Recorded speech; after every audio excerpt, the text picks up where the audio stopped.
Good to see your lovely faces today. Good afternoon, everyone, and thank you for joining us today. We're also joined by our virtual attendees as we are live streaming this presentation via Zoom. I ask that all of our in-person attendees please try to refrain from talking or making noise throughout the presentation as to not confuse our friend here again, sitting down here at the very front by me to my right, Hootie the Owl Meeting Pro. With that being said, before we begin, I want to invite Christy Walters to the stage that we might conduct our raffle. Here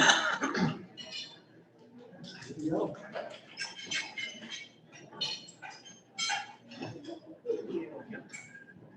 Hello, as he said, I'm Christy Walters, and I was doing the raffle today for everybody that scanned the QR code as you came in. It was a shameless plug for everybody to learn about Toby, the Outstanding Building of the Year. We have a lot of fantastic buildings in Dallas. You service them as great allied members, or as a property manager, you manage those buildings. We want to take the mystery out of that, so we want to make sure everybody has access in a one-stop shop format for all of the information related to Toby. So everybody that scanned their QR code and got a ticket, get those out. I'm going to read off the number. I've got 034519. Nice! All right. All right, if y'all have any questions or if you're having problems getting onto that QR code, again, my name is Christy Walters. Please let me know. I want to make sure anybody that wants that information has access. Thank y'all. Thank you, Christy, and thank each of you for participating in scanning our QR code. Now for some fun stuff. If you are new to Boma Greater Dallas, or if this is your first attendance at one of our monthly luncheons, would you please stand? Hey, let's give them a round of applause. Good to see you. We're very excited to have you with us today, and if you have any questions, certainly feel free to grab myself or any of our Boma staff. We will certainly make ourselves available. I would also like to thank our valued cornerstone partner, Apex Surface Care, the Elevated Cab, for their sponsorship of this event. I see a few members from Apex who are here today with us. Please stand so that we can recognize you.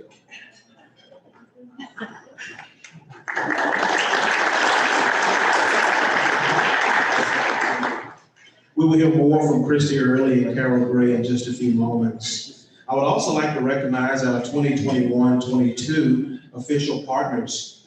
We truly value our partnerships with each and every one of you, and we appreciate the support that you give to Boma Greater Dallas. First, thank you to our cornerstone partners, Apex Surface Care, the Elevated Cab, April Building Services, AMST Interior Elevators, First On Site Restoration, More Construction and Restoration. Please join me in giving me a round of applause.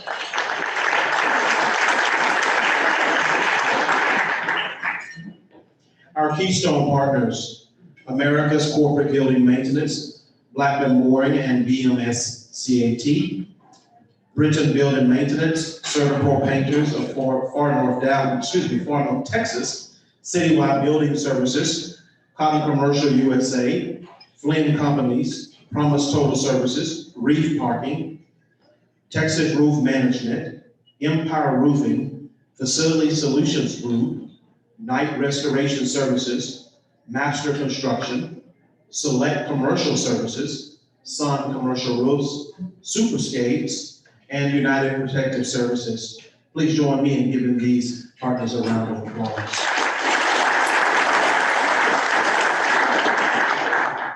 Thank you to all of our allied companies that participate in our official sponsorship program. Boma Greater Dallas would not be the association that it is without your participation and your support. We can't thank you enough. I want to take a moment and thank everyone who participated in the annual golf tournaments a few weeks ago. This year's golf tournament was a great success with 144 players, 34 sponsors, and over 30 spectators, totaling more than 200 in attendance. We appreciate everyone who came out to support the association on that day of friendly competition and fun. Thank you to all of our sponsors, volunteers, and congratulations to all of the winners. Let me take a moment now to recognize our winners at the golf tournament. First place of Flight 1, Elco Construction. Elco, let's give them a round. That's good. First place, Flight 2, Regent Services. First place of Flight 3, UBM Enterprise. First place of Flight 4, Empire Roofing and Waterproofing. Now I'll take a moment to congratulate some of our individual winners. Closest to the pin for ladies, Nancy Kim. Closest to the pin for men, Gianni Mortola. Longest drive for ladies, Nancy Kim. And the longest drive for men, Matt McKee.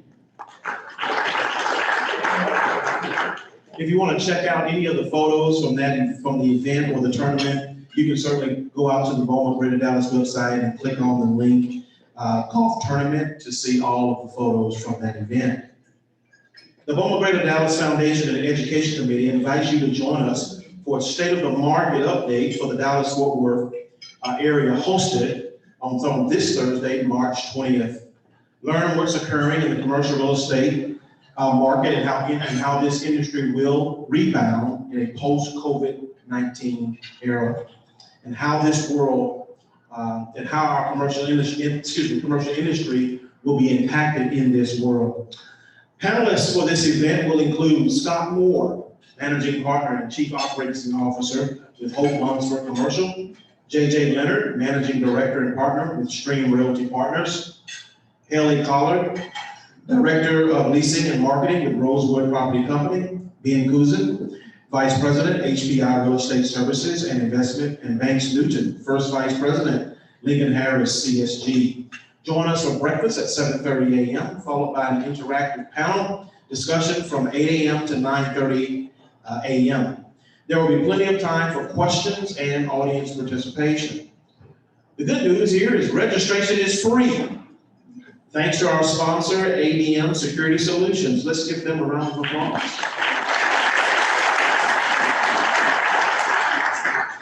But you will need to register for this event. Space is limited to the first 80 registrants, so don't wait to sign up. This event will also air virtually. Back for 2021, a Beaumont Greater Dallas favorite is the Young Professionals Bring Your Boss Happy Hour. Mark your calendars for this event coming up next week on Thursday, May 27th at 4:30 p.m. Grab your boss and head to Enos Pizza Tavern in Cypress Waters for pizza, cocktails, and networking with your Beaumont peers. Beaumont Greater Dallas will pick up the tab for snacks, but you're responsible for your cocktails. Everyone is welcome, and please let us know if you are coming. The great news again here is registration is free for real estate members and their boss, and only $15 for allied members. Space is limited, so don't wait to sign up. Calling all industrial property managers in the room. This Lunch and Learn is designed for you. The Industrial Committee is hosting a Lunch and Learn at Southern Botanical on June 8th. Join us for lunch and a presentation by the guys at 5. The topic of this session is sustainability and a whole health energy plan. This session will provide an in-depth review of the opportunities, obstacles, and watch-outs for many aspects of sustainability. Rather than approaching the procurement, engineering, sustainability, and resilience as separate matters, clients should implement a whole health energy plan. This approach allows clients to maximize benefits and minimize undue risks that come with deregulation, with sustainability remaining at the center. If you're interested in learning more about this topic, we ask that you register now and join us at Southern Botanical on June 8th. We've extended our toiletry drive through the end of May due to limited donations.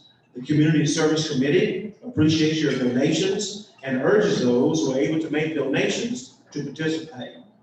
The committee's goal is to match the donations and the success of the toy drive in the fall. For this drive, rather than making this trip to the store, you can buy toiletries directly from our toiletry registry at walmart.com. The toiletries will be delivered at a designated collective site, and Bowman Greater Dallas volunteers will make certain participating charities receive all toiletries after the drive ends.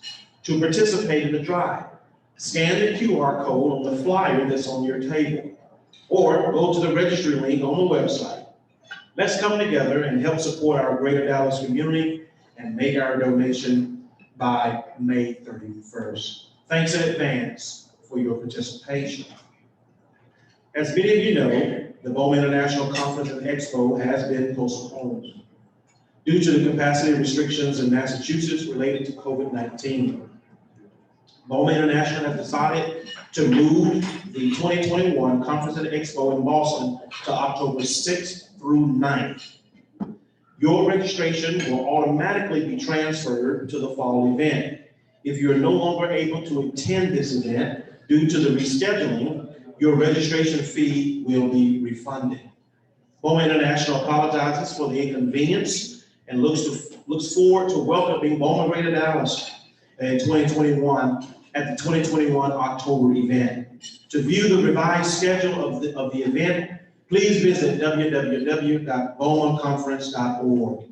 In the meantime, it is encouraged that all attendees get vaccinated if you can. And we look forward to seeing a big group from Dallas and Boston on October 6th through 9th. Just as a reminder, as we prepare in 2021 to celebrate our 2021 Bowman International Toby entrance, we are gearing up for the next Toby cycle in just a few months. And as you were reminded as you came in by scanning your QR codes, we want to make this process easier for all of those who will participate. Thanks to some hard work by the committee, which is chaired by the awards committee, that is chaired by Christy Walters. They put together an easy access, easy approach to participating in the Toby process. Quite frankly, the process now is simpler if you're designed to participate. This is a great opportunity to show off your building, your team, your hard work by simply showcasing your collective efforts in the next Toby cycle.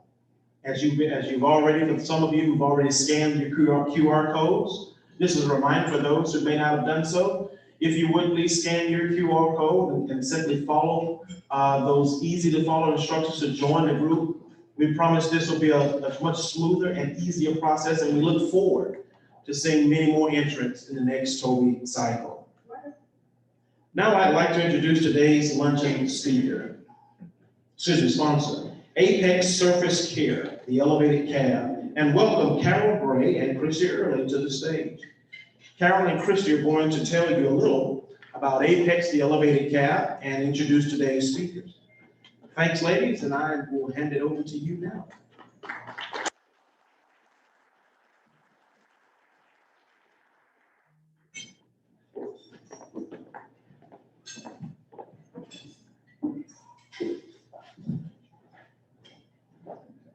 Good afternoon.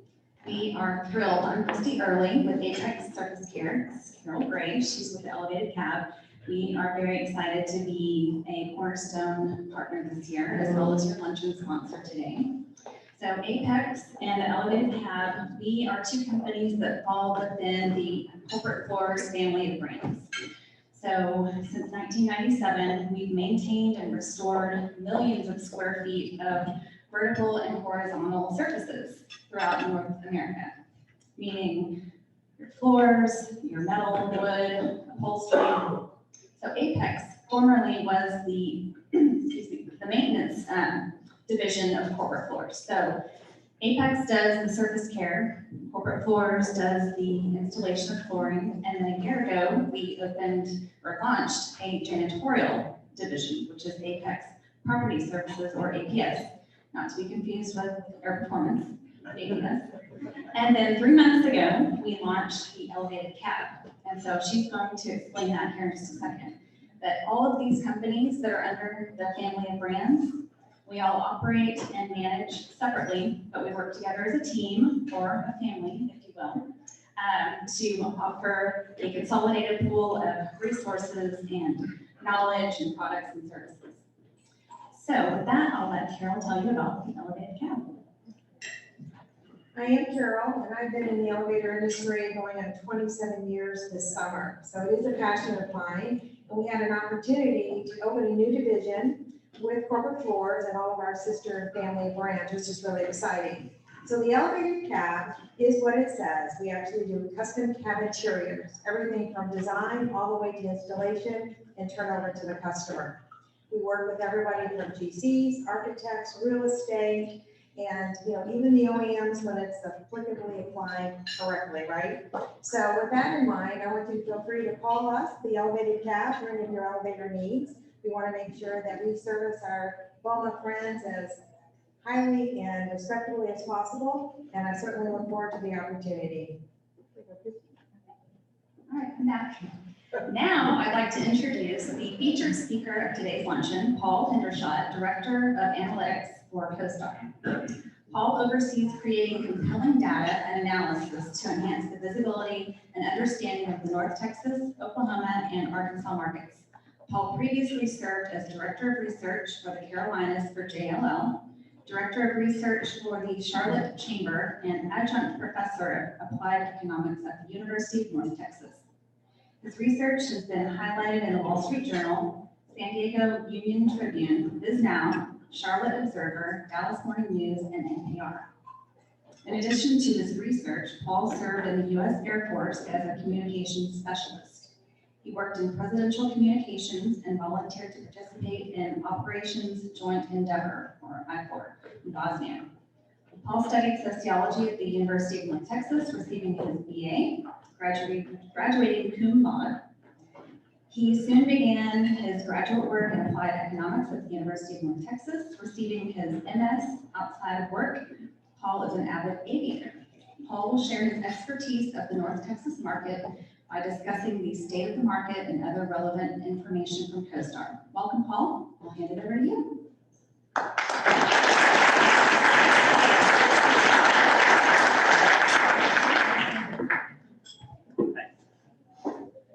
Thank you. And it's great to be back at an in-person event, isn't it? Like, seriously, like it's been okay, so we have a lot to cover. And just regarding the sociology undergrad, people have asked me that, why sociology? And it was a lack of a better idea. And then I was like, immediately had to follow that up with grad school because there's no jobs for sociologists, really. So what we're going to do today is basically go over some economic, provide a brief economic update, and then we're going to get right into the nuts and bolts of what's happening, what are those drivers in both the office and industrial markets, look at a few key leases, where activity is taking place, and really what we have in store for 2021 and beyond. So let's go ahead and get started.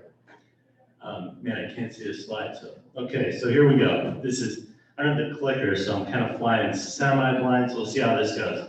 So so that being said, looking at the US economy, obviously 2020 was a remarkable year, exceptional year, disastrous year all at the same time. We lost over 20 million jobs in 1 month. Things are moving in the right direction. As you see, some of the hardest hit sectors were hospitality and accommodations. But the good news is we are gaining back a lot of these jobs. Even in hospitality, we're looking at 4 million jobs back on the rolls. Two areas that I'm concerned with, particularly regarding Texas, is state and local governments, due to the fact that a lot of our revenue comes from sales tax. We'll see how this pans out. I know there's been some belt tightening in the local governments, and possibly we'll see how the legislature really reacts to this as well, if there's going to be any additional cuts to the budget. So looking at the Texas labor force and employment, this is essentially looking from January 2000 2020 to March 2021. And the reason I show both these, the labor force and the unemployment, is really show the pain the economy was in.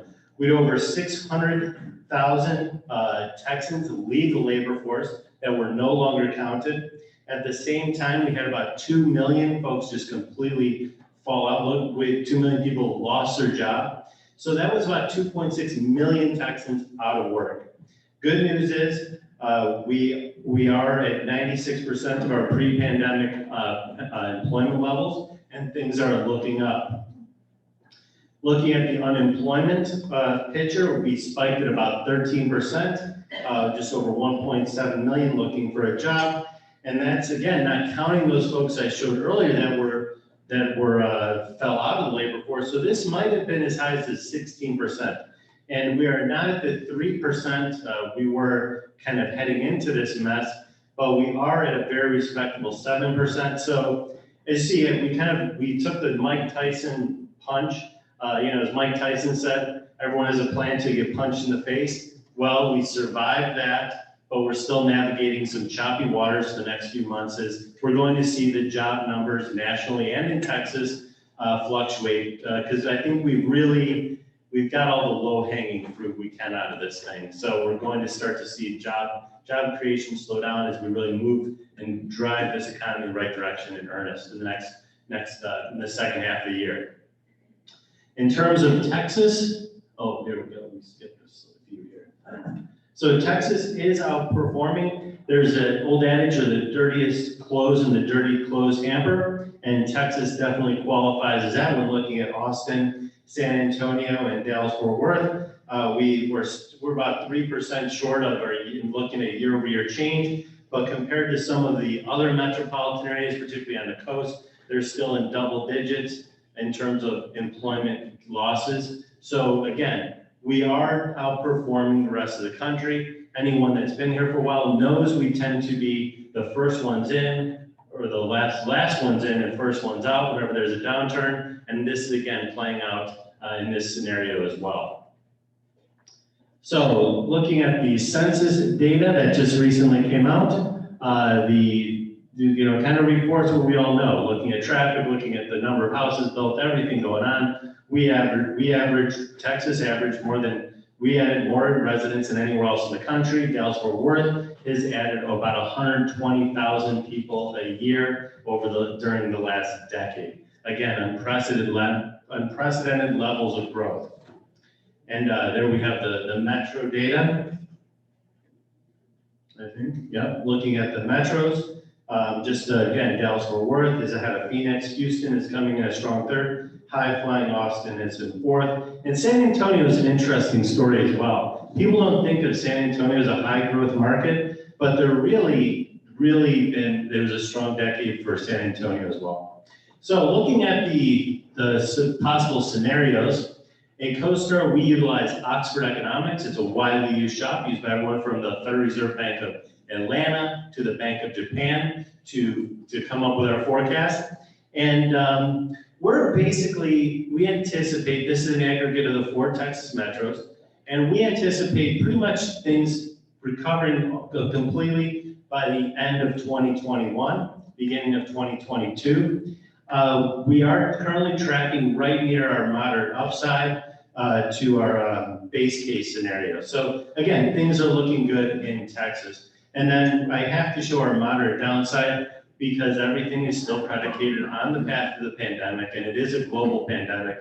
And I don't want to rehash last summer when we were having flyovers and everyone thought we were out of we were done with this. It's still out there and we need to be vigilant. So let's take a look at the office market. Leasing, starting with leasing and how that compared. Dallas-Fort Worth, looking at the first quarter, and the blue dot represents average leasing from 2017 to 2019. And then we'll look at the second quarter, or the first quarter of 2020 and the first quarter of 2021. Leasing continues to drop in all Texas metros, which is really surprising. We thought this would kind of subsided by now, but even looking, what the story is really as well, looking at the strength of industrial. everyone who works in the industrial sector is literally printing money in terms of leasing activity. And then we'll look at net absorption as far as a share of inventory. And looking at net absorption, just a quick definition, it's essentially a measure of the move in and move outs and when a space is occupied. It's not necessarily when the building is leased. And this is really the only and hopefully the last time I will ever see Rochester, Norfolk, and the Inland Empire leading the country in move-ins. So that's never would have thunk it. Again, Dallas-Fort Worth is really getting hard, even compared to our peers. We have had over 5.5 million square feet of move-outs, and we'll get into this into greater detail. But you see, compared to San Francisco, East Bay, Denver, the New Jersey, New York area, they have really experienced a tremendous downturn as well. But again, no office market is really looking that great right now. Sublet space is another theme while we're closely tracking at CoStar. And Dallas-Fort Worth, again, this is something we don't want to be leading in, but we saw an increase of 48%. We'll get into greater detail. The reason I just show all these metros is really just to show like how we're stacking up. An interesting one is Oklahoma City. You know, they're on the bottom. It's because I just want to say they had a cycle within a cycle. They have already pretty much bled out during the oil downturn, so they don't really have much sublease space to get rid of in many ways. So they're actually doing surprisingly well in this category. But the bottom line is we are seeing a lot of folks return to the office. Dallas-Fort Worth is a city of workers, and we're just about 40%. We're well up in Houston is second, Austin is third, and other cities, Philadelphia, LA, kind of round that out. But definitely this is an encouraging sign when we're looking at the potential for future office usage. And then looking at this space under construction, as far as the share of inventory, Austin is over nearly 7% of their space is under construction with 8.3 million square feet. It's a relatively small market, as you can see. And a lot of that is Google has a new office and other downtown, just explosion of activity. San Antonio, 1.9 million square feet is showing strong growth as well. And looking at rents real quickly, as far as how we stack up as well, Texas rents are really underperforming. We're just not seeing, I think a lot of, maybe have to do with we've had strong rent growth going into this. And so we're just not seeing that our rents aren't holding up. And we'll get into greater detail in the individual submarkets. But again, we're, places like Birmingham, Providence, Albany, New York, Palm Beach, Jacksonville, they just are kind of holding their own. Typically, we do about 3% a year, and now we've had over 2 consecutive quarters of negative rent growth. I guarantee you, there's going to be some positives in this thing. It's not going to all be negative. The sales volume, looking good. Dallas-Fort Worth leads the nation in sales, total sales volume over the last 12 months. In the terms of office sales, we came in right at $1.4 billion ahead of Atlanta, Los Angeles, and Phoenix. Now, looking at the sales of volume compared to the top 15 markets, the next slide, you have basically the gray bar represents the average sales volume in the last 8 quarters, and then we have the sales volume in this first quarter of 2021. And you really see Dallas-Fort Worth is doing about, they're actually outpacing where they were in the last 2 years. But you really see what stands out to me in this chart is New York and also Seattle and DC. They have just not, the money just is not flowing into those markets as they anticipated. Boston actually is right where they were before the pandemic. And then you have Atlanta and Philadelphia are essentially holding serve. So let's take a deeper dive into Dallas-Fort Worth and everything that's happening here. Starting with leasing activity. We had just about 3 million square feet of leasing in the first quarter. And And that's, and we estimate there's gonna be about 860,000 square feet as new deals come in through our research team. But an activity is trending in the right direction. We finished, it's looking stronger, but with that being said, the second quarter of 2021 we're at 1.3 million square feet. And if we don't break 3 million, that's the lowest leasing activity we've experienced in just about, I think it was in 97, the last time we finished that slow. So it is definitely, we're seeing slower leasing. Some of the large leases that have come down the pipe is JLL, signed a 96,000 square foot lease in February, taking 3 stores of 2401 Cedar Springs in Uptown. And there's also been several large leases in the suburbs as well. Transportation logistics firm Pasha Group signed a 45,000 square foot lease at the Urban Towers of Irving, and the property is 85% leased. And also Billingsley continues to add new space, signing Sony for a 42,000 square foot lease. So again, this is really, we're seeing, just a general slowdown. The scary thing is when I look at this data is, when we look at the overall, the fundamentals here, slow leasing, several new deliveries, increase in sublease space. We've essentially had 5 consecutive quarters of negative net absorption, totaling 6.3 million square feet. The vacancy rate is at 18%, which is even high by Dallas standards. Most markets run around, 10, maybe 5. Dallas just hovers around 15 all the time, which is kind of a anomaly in its own. And if anyone wants to talk about that, is essentially because we had so much construction in the 80s, we never were able to catch up, more or less.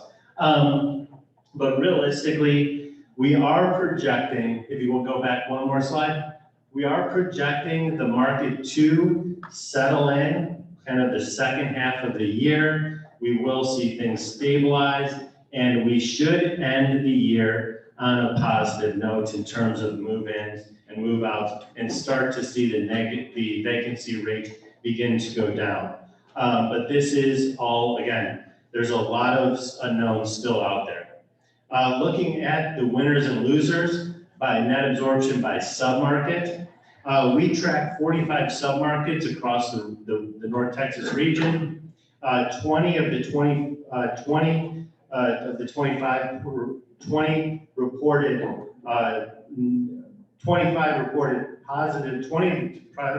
positive net absorption, totaling 1.6 million square feet. And these 10 markets represent just about 82%. And really, this is where the suburbs begin to shine. You see North Frisco, the Colony, Allen McKinney, they capture 39% of all the move-ins. Again, Frisco Station, the office 2 accounts for 82,000 square feet of the 270,000 with ADIS Healthcare moving into 2 floors. In McKinney, SRS Distribution moved into Hub 121. So again, we're seeing this, you want to call it the divide between the urban and the suburban as well. Looking at the losers of the last 12 months, negative net absorption. One thing that really, Upper Tollway, West Plano, it's really not fair for them to be on this chart. They essentially had a JCPenney move out. They went from 1.3 million square feet to just about 140 or so. And they're still alive. You talk about the Lazarus of retail. That is JCPenney. I want to meet their management team and hire them to just do anything, because they are survivors, man. Put those guys on Survivor. They're the best guys out there. It's amazing, like, seriously. So that really skews that data. If we took out that JCPenney move, it would look a little bit more reasonable. Liberty Mutual has given back about 300,000 square feet in sublease space, which is not good, but I think they will, that will backfill eventually. The Dallas Central Business District just got hammered with Baylor, Scott and White. They moved kind of down the street, White Rock submarket technically, Deep Ellum area. They vacated Bryan Tower, and also Fountain Place did take a hit with Tenet Healthcare moving out to Farmers Branch. And Renaissance Tower accounted for 323,000 square feet. And Bank of America also tower had 100,000 square feet to move out. So definitely the CBD's been getting hammered. And let's look at that sublease space. And there's one scary chart on this entire presentation. It's just a sheer amount of sublease space that has come on the market in the last 12 months. We had about 3 million square feet of sublease. That literally is years worth of sublease space to work through. Now, you had a lot of big things we didn't expect to happen, like the Liberty Mutual, like the Uber put Epic on the market. So as companies possibly look to relocate from New York or California, this may be a positive. As we go forward, this is ready to go space, and it will be available on the market. But at the end of the day, this is not good. And one, like I said, on the flip side, we are seeing it has subsided. We're looking at just kind of a plateauing right now. Maybe there's no space left for companies to give up. But this is a trend that it kind of could keep me up at night. And then I was even seeing this in Minneapolis. I was talking to my colleague up there, Target, just vacated 1 million square feet in downtown Minneapolis, just basically howling out downtown. And they're more or less putting that on the sublease market. And there's a lot of uncertainty within the office market as we're going forward. And then this obviously is translating into the amount of office space available. Again, we're just seeing this steady uptick of what's happening, but it's several factors that have contributed to this. It's the increased sublease space, slow leasing activity, and then just, there's no pre-leasing going in these buildings that are coming online. So it's just kind of a perfect storm of more vacant space in the short term. So looking at a few deals, looking at construction, Dallas-Fort Worth in the top as far as submarkets. Frisco, the Colony, 1.7 million square feet underway. A lot of that is the PGA headquarters and the Pruitt Dr. Pepper headquarters. That essentially is one positive thing. A lot of that is pre-leased. That's about in Upper Tolley, West Plano. That all their space is about 90% pre-leased. But we do have a lot of spec buildings coming online. We can show those. One is the Harwood, the 27-story, 360-foot Harwood #1, and also Hillwood just proposed the largest building that's going to be built possibly going forward. Also, we have Victory Commons 1, and then also at the Star up in near Frisco, there's another building going on as well. So again, there's quite a bit of spec space in the market we can expect to see in the next few years. So you can click through this one a couple times. It kind of has a weird slide here. I don't know what happened to the graphics, but again, looking at that rent, this is the first time going back to 2008 that we had 2 consecutive quarters of negative rent growth. We are at unprecedented times, all the rest of it, but this is not looking good. Rent growth by sub-market, we are again looking at there's no real winners here. There's just some that are kind of holding serve, but really those DFW, Freeport, Urban Center, Irving, they've really have experienced some serious declines in rent. And looking at DFW transactions by month, this is, I guess, we're looking at a positive. We are seeing a spike in transactions. Money is flowing into Dallas-Fort Worth. Particularly, we're seeing more foreign money as well. Just to highlight a few deals here. One is the Crescent that sold recently. That was, this building is beautiful. It's kind of set the tone for the region of uptown. And now we'll get into the industrial.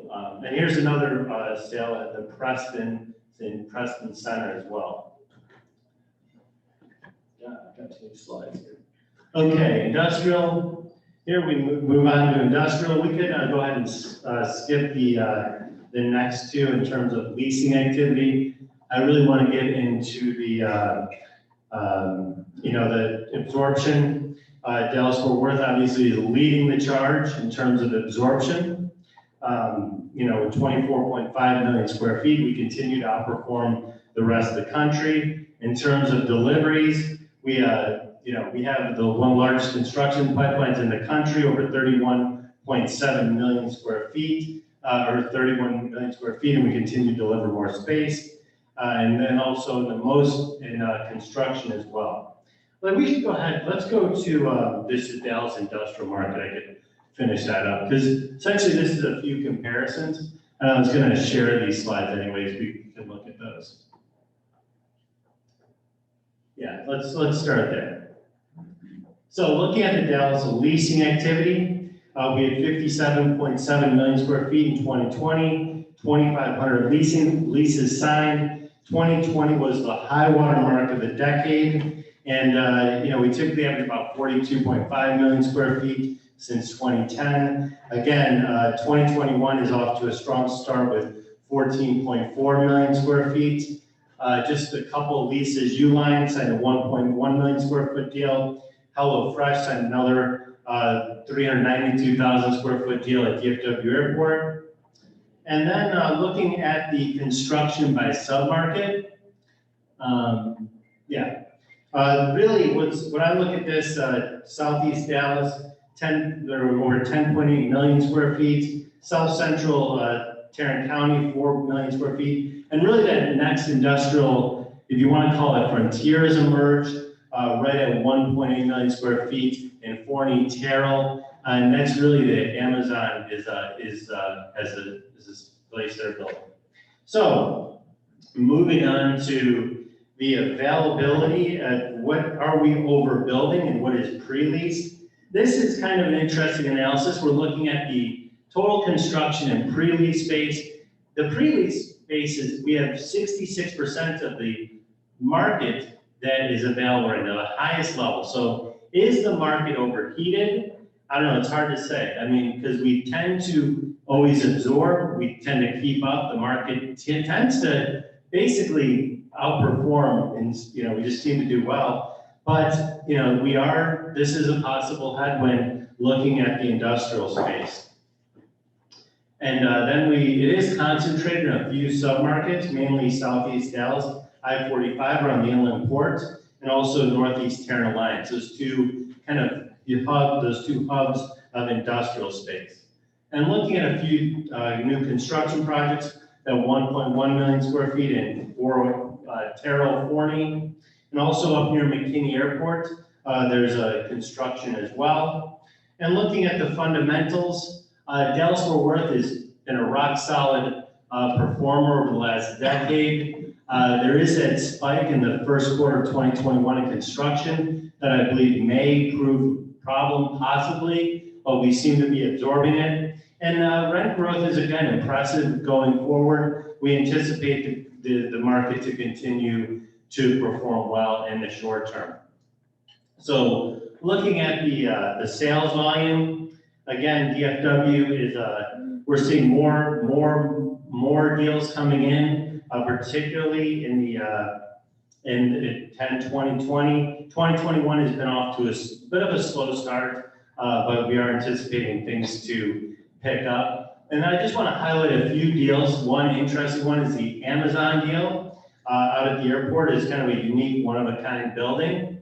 And also the another deal with in Cedardale, in the Cedardale Distribution Center.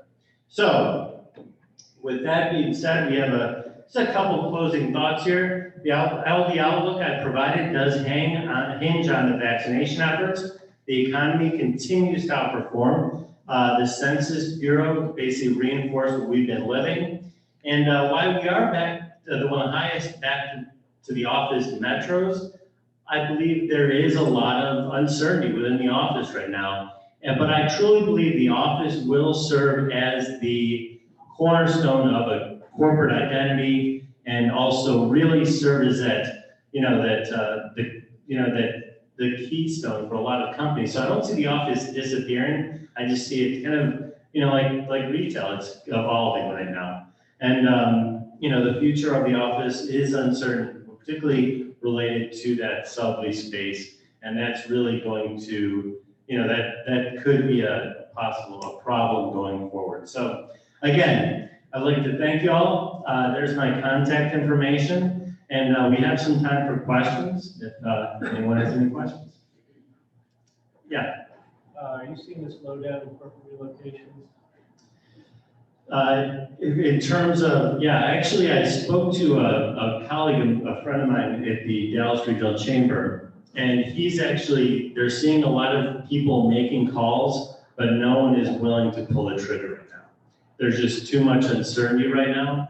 But I do believe once things kind of settle in, we will see that kind of wave of companies moving from New York and California. I firmly believe we have been a destination for corporate relocations over the last decade. McKesson, Toyota, the list goes on. Vanguard just made a big announcement recently. So I think we're going to see that happen because all of our fundamentals are still there, and we seem to be distancing ourselves from those high cost areas or, the areas that haven't really navigated the pandemic as well as we have, quite frankly. So I think we will, in the short term, we see a lot of people inquiring, but no one signing. But in the long term, that's what's going to save our office market right there. It's going to be companies moving in from out of state. That's why we're looking at our forecast. If we were hoping to just these companies to expand internally, we might not be able to do that, but the corporate expansion locations will drive the market. Any other questions? Went through a lot of information. Anything?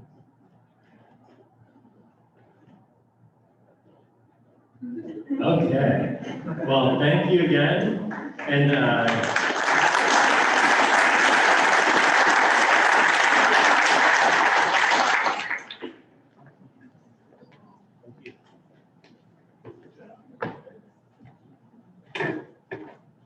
Let's give Paul a little round of applause. Thank you so much.